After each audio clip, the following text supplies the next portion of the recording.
Est-ce que tu savais qu'une fois que tu immigres au Canada avec tes enfants ne t'appartiennent plus.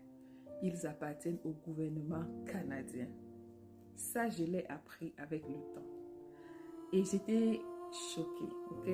Je ne comprenais pas.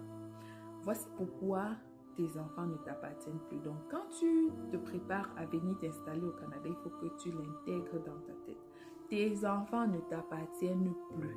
Alors, il faut faire attention à la façon dont tu te comportes avec eux. Premièrement, il y a 5 erreurs que nous, parents de notre communauté, on commet et qui peuvent être préjudiciables pour nous, qui peuvent être préjudiciables autant pour moi, pour notre famille.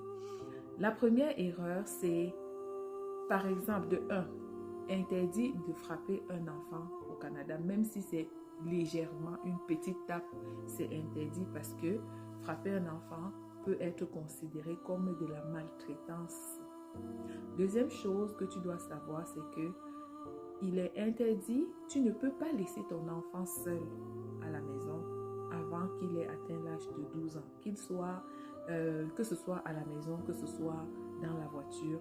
Par exemple, si tu dis, oh, j'ai oublié d'acheter du sel, je dois courir à l'épicerie, je peux le laisser fermer la maison, c'est sécuritaire, je cours et je reviens.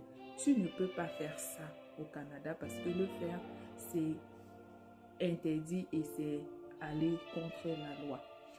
C'est aussi considéré comme un cas de négligence, ok? Aussi dans la voiture, pour des raisons de sécurité, tu ne peux pas laisser ton enfant seul dans la voiture pour courir à un magasin acheter quelque chose.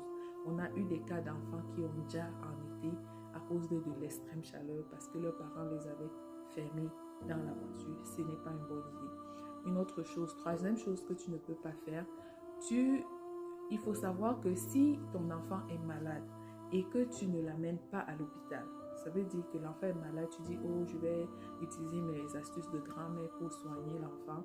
L'enfant continue d'être malade, il persiste, est malade, tu n'amènes pas à l'hôpital et qu'il arrive quelque chose dans l'enfant, tu peux être poursuivi pour non-assistance à la personne ou alors pour négligence. C'est important de le savoir. Encore aussi, ne pas amener ton enfant à l'école régulièrement. Si ton enfant est trop absentéiste pour X ou Y raison, il faut savoir que l'école note les absences des enfants. Et dans certaines écoles, après 15 absences, le conseil ou l'école se doit de faire un signalement et tu peux être interpellé pour expliquer pourquoi ton enfant ne vient pas à l'école et être poursuivi. Tu peux être poursuivi pour cela. Une dernière chose, il faut savoir que n'importe qui, à n'importe quel moment, peut appeler les cops, donc la police ou appeler les services d'aide à l'enfance sur toi.